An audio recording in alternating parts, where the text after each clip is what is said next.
హరి ఓం శ్రీ గురుభ్యో నమః 2025 సంవత్సరం మీనరాశి వారి యొక్క గ్రహగతుల ఆధారంగా శ్రీ విశ్వావసునామ సంవత్సరంలో ఆదాయ వ్యయాలు గౌరవ అవమానాలు చూసుకుంటే మీనరాశి వారికి ఆదాయం 5, ఖర్చు 5, గౌరవం 3, అవమానం 1.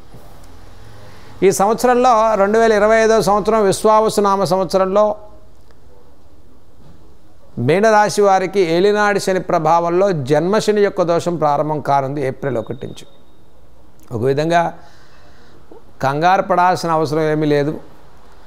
మీనరాశిలో 6 గ్రహాల యొక్క సంచారం, షష్టగ్రహ కూటమి అంటాం, మార్చి 29 అయినప్పటికీ కూడా ఈ రాశి వారికి జన్మశని దోషంతో పాటు తృతీయంలో బృహస్పతి యొక్క సంచారం, మనం ధర్మ మార్గంలో చక్కగా ముందుకెళ్ళేటువంటి వారికి, మంచి కార్యక్రమాల్లో సేవా దృక్పథంతో ముందుకెళ్ళేటువంటి వారికి, మంచి ఉద్యోగపరంగా కుటుంబపరంగా పాజిటివ్గా ఆలోచించి ముందుకెళ్ళేటువంటి వారికి ఎటువంటి నష్టాలు కలగచేయదు 2025.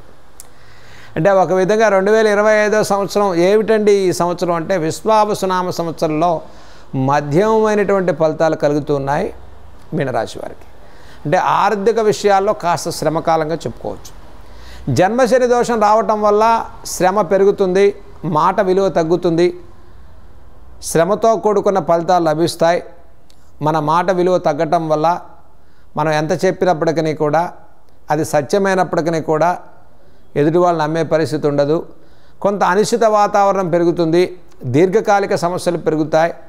అనారోగ్య విషయాల్లో back pain, spinal cord, L1, L4 nervous సంబంధించినటువంటి సమస్యలు, ఇండైజెషన్ ప్రాబ్లంలు, సకాలంలో భోజనం చేయలేకపోవటం, అనారోగ్య సంబంధితమైన సూచనలు పెరిగేటువంటి అవకాశం ఉంది. స్త్రీలకు ముఖ్యంగా దీర్ఘసంచార గ్రహమైనటువంటి శనైశ్వరుడు జన్మరాశిలో సంచారం వల్ల థైరాయిడ్ కానీ, హార్మోన్స్ కానీ ఇన్బ్యాలెన్స్ కానీ, నిద్ర పట్టకపోవటం కానీ, రక్తంలో మార్పులు చేర్పులు, ఇన్ఫెక్షన్స్, హెల్త్ ఇష్యూస్ పెరగకుండా శ్రద్ధ తీసుకోవటం చెప్పదగ్గ సూచన.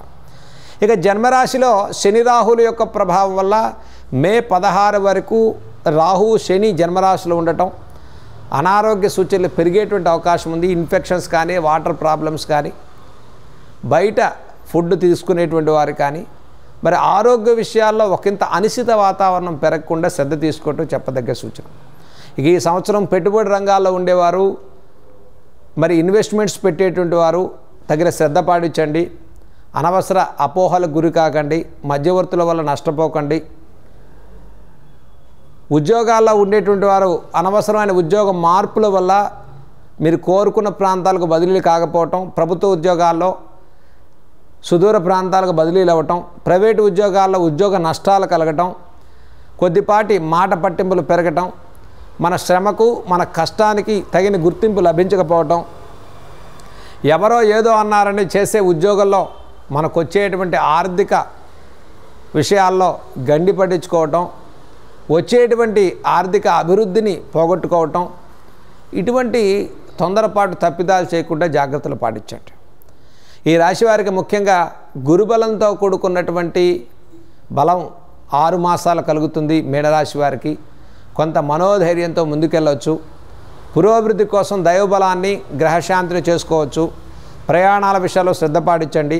వ్యవసాయదారులు, కార్మికులు, కర్షకులకు మొదటి పంటలు యోగించేటువంటి సంవత్సరంగా చెప్పుకోవచ్చు. జూన్ తర్వాత నుంచి కలిగేటువంటి అర్ధాష్టమ బృహస్పతి యొక్క సంచారం, జన్మరాశిలో శనైశ్వరుని యొక్క ప్రభావం, ద్వాదశంలో రాహువు, షష్టమ కేతు యొక్క సంచారం వల్ల ఆర్థికంగా ఖర్చు స్థానం పెరుగుతుంది. రుణబాధల నుంచి కాస్త ఒత్తిడి భారం పెరిగే అవకాశం ఉంది. కాబట్టి ఆర్థికంగా ఇన్వెస్ట్మెంట్స్, డబ్బులు ఇచ్చేవారు, ఫైనాన్స్ చేసేవారు, లిటిగేషన్లో ఉండేవారు, కోర్టు వ్యవహారాలు, స్పెక్యులేషన్స్, మధ్యవర్తిత్వం లాంటి వ్యవహారాల్లో ఉండేటువంటి వారు ఒకంత తగిన శ్రద్ధ పాటించి ప్రణాళికతో ముందుకెళ్ళటం మీనరాశి వారికి చెప్పదగ్గ సూచన. గతంలో ఏదో నష్టం జరిగింది, ఇంకా పెద్ద మొత్తంలో నష్టం జరుగుతుందనే భ్రమల్లో పడిపోకండి. మన నిర్ణయం, మన పాజిటివ్ మైండ్ సెట్ అనేది మన జీవితంలో పురోభివృద్ధికి అవకాశాలు లభిస్తూ ఉన్నాయి. మనోధైర్యంతో ముందుకెళ్ళొచ్చు.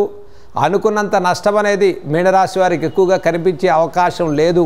కానీ మొదటి 3 మాసాల్లో ఈ 6 గ్రహాల యొక్క ప్రభావంతో ఏప్రిల్, మే, జూన్ వరకు తగిన శ్రద్ధ పాటించడం మీనరాశి వారికి చెప్పదగ్గ సూచన. జూన్ తర్వాత నుంచి జరిగేటువంటి గ్రహస్థితుల ఆధారంగా మీనరాశి వారు కొంత నష్టాన్ని తగ్గించుకునే అవకాశం ఉంది. ప్రతి వ్యవహారంలో ఒక ప్రణాళికతో ముందుకెళ్ళి దైవ బలంతో గ్రహశాంతి చేసుకోవటం వల్ల చక్కటి పురోభివృద్ధిని విజయాలు సాధించుకోవడానికి 2025 మీకు చక్కటి సహాయాన్ని ఇచ్చేటువంటి సంవత్సరంగా చెప్పుకోవచ్చు మీనరాశి వారికి. కాబట్టి ఈ రాశి వారికి విదేశీ ప్రయాణాలు, విదేశీ ఉద్యోగాలు, విదేశాల్లో స్థిరత్వం పొందడం, గ్రీన్ కార్డ్స్, H1B వీసా లాంటి ప్రాబ్లమ్స్ ఎదుర్కొనేటువంటి వారు ఈ సంవత్సరం మొదటి 3 మాసాలు ఆగిపోయి జూన్ తర్వాత నుంచి మీరు ప్రారంభం చేసుకోండి. ఒకంత సహకారంగా మీ ప్రయత్నాన్ని కొంత ప్రోత్సాహకరంగా ముందుకెళ్ళే అవకాశాలు దక్కేటువంటి ఫలితాలు సాధించుకుంటారు. కాబట్టి మొదటి 3 మాసాల్లో అత్యధికమైనటువంటి ఇబ్బందులు పడకుండా మీనరాశి వారికి వాహనాలు, వస్తువాహన క్రయ విక్రయాలు, real estate, construction, iron, oil, automobile, exporting, importing, construction లాంటి వ్యవహారాలు చేసుకునేటువంటి వారు, స్పెక్యులేషన్స్, షేర్ మార్కెట్స్ ఇన్వెస్ట్ చేసేవారు పూర్తిగా నష్టపోయేటువంటి అవకాశాలు లేకుండా జాగ్రత్తలు పాటించండి. ఏదో తొందరపడ్డామండి, ఇన్వెస్ట్ చేసాం, ఈ సంవత్సరం అవకాశం వచ్చింది, ఆ అవకాశం నిజమా అసత్యమా, చేసేవాడు మంచా చెడ్డ అవగాహన ఉందా లేదా, మనతో కలిసి చేసేవాళ్ళు ఎటువంటి వాళ్ళు, మనకు నష్టం జరుగుతుందా, మన తొందరపాటు వల్ల జరిగే నష్టం ఒక కుటుంబానికి అత్యధికమైనటువంటి ఇబ్బందులు, రుణబాధల్ని ఎక్కువగా ప్రోత్సహించకుండా ఆచితూచి అడుగేసి ఒక చక్కటి ప్రణాళికతో, అంటే మనం ప్లానింగ్తో ముందుకెళ్ళటం వల్ల సక్సెస్ని పొందుతాం. అంటే ఎక్కువగా లోడ్ పెట్టుకోవటం, బర్డెన్స్ పెంచుకోవటం లాంటివి చేయకుండా మీనరాశి వారు ఒక చక్కటి ప్రణాళికతో ముందుకెళ్ళి విజయం సాధించుకోవచ్చు. ఈ రాశి వారికి ముఖ్యంగా మనం చెప్పదగినటువంటి జాగ్రత్తల్లో ఆంజనేయ స్వామి వారి యొక్క ఆరాధన, మన్యు పాశుపతం అంటారు. ఆంజనేయ స్వామి వారికి మన్యు సూక్త పారాయణ చేసుకొని శనివారం, మంగళవారం తమలపాకులతో ఆగుపూజ చేయండి. విశేషంగా సంబంధితమైన దీర్ఘ సంచార గ్రహాల్లో శనైశ్వరుడు జన్మరాశిలో పీడించడం వల్ల మోకాళ్ళ నొప్పులు, నర్వస్ ప్రాబ్లం, ఇండైజెషన్ ప్రాబ్లం ఇటువంటివి రాకుండా సూర్య ఆరాధన చేయండి. సూర్యోదయాన్ని ముందుగానే విద్యార్థులు లేవటం, ఫోకస్ తగ్గకుండా జ్ఞాపక శక్తి పెరగటం కోసం బాగా చదవటం, ఒకసారికి 2 సార్లు చదివి డాక్యుమెంటరీ చేసుకోవటం, విదేశీ ఉద్యోగాలు, ప్రయాణాల విషయాల్లో ప్రతి ప్రయత్నం కూడా కొంత సమయాన్ని తీసుకుని ముందుకెళ్ళటం వల్ల విజయాలు సాధించుకుంటారు మీనరాశి వారు. ఇక చిన్న తరహా వృత్తి వ్యాపారాలు, కార్మికులు, కర్షకులకు మీ శ్రమకు, మీ కష్టానికి మంచి ఫలితాలు లభిస్తాయి. సినీ కళారంగాల్లో ఉండేటువంటి వారికి మీరు శ్రమ ఎక్కువగా ఉంటుంది, ఫలితాలు తక్కువగా ఉంటాయి. అనవసర ప్రలోభాలకు గురి కాకండి. ఏదో మంచి జరుగుతుందనేటువంటి ఒక చిన్న ప్రలోభంతో అపవాదమానాలు గుర్తెచ్చుకుని మన కెరీర్లో బ్యాడ్ రిమార్క్స్ను పెంచుకోకుండా జాగ్రత్తలు పాటించండి మీనరాశి వారు. కాబట్టి ఈ రాశి వారికి ముఖ్యంగా సంతానార్థులకు శుభవార్తలు వింటారు, గృహంలో శుభ కార్యక్రమాలు చేసుకోవచ్చు. శక్తికి మించి ఖర్చులు పెంచుకోకండి. రుణాల విషయం, ధన విషయాల్లో మీరు ఒక సిస్టమేటిక్ ప్లాన్తో ముందుకెళ్ళినట్లయితే అన్నీ సానుకూలంగా సక్రమంగా జరుగుతాయి. ఊహించినంత ఒక భ్రమలో అనుకున్నంత అధైర్యం, అధైర్యం అనేది మీరు పడాల్సిన అవసరం లేదు. ఈ రాశి వారికి దైవ బలంతో ఏదైనా సాధించుకుని విజయం పొందాలంటే మనోధైర్యంతో మీనరాశి వారి ఈ సంవత్సరం మొత్తం కూడా విజయాలు సాధించుకోవడానికి అవకాశాలు ఉన్నాయని మనం బల్లగుద్ది చెప్పవచ్చు. కాబట్టి మీనరాశి వారికి ప్రతిరోజు కూడా చక్కగా గణపతి ఆరాధన, నెలకొకసారి మాస శివరాత్రికి రుద్రాభిషేకం చేసుకోవటం, మరి అలాగే ప్రతి నెల అమావాస్యకు చండీ హోమాన్ని చేసుకోవటం, ఆరోగ్య విషయాల్లో శ్రద్ధ తీసుకోవటం, వీలైనంత వరకు నలుపు మీద ఇన్వెస్ట్మెంట్ చేయకుండా వృత్తి వ్యాపారాల్లో మార్పులు చేసుకునేటువంటి వారికి ఒక ప్రణాళికతో ముందుకెళ్ళటం అనేది ఈ రాశి వారికి చెప్పదగ్గ సూచనగా మనం చెప్పుకోవచ్చు. 2025 సినీ కళారంగాలు, రాజకీయ నాయకులకు, అన్ని రంగాల్లో ఉండేటువంటి వారికి ఒకంత మిశ్రమమైనటువంటి ఫలితాలతో, మధ్యమైనటువంటి ఫలితాలతో ముందుకెళ్ళేటువంటి సంవత్సరంగా మీనరాశి వారు చెప్పుకోవచ్చు. ఈ సంవత్సరం చక్కగా మీనరాశి వారు సుందరకాండ పారాయణ, రామాయణం పారాయణ చేయండి. అత్యధికమైన విజయాలు సాధించుకునే సంవత్సరంగా మీనరాశి వారికి 2025 మనం చెప్పుకోవచ్చు. ఇవి ఈనాటి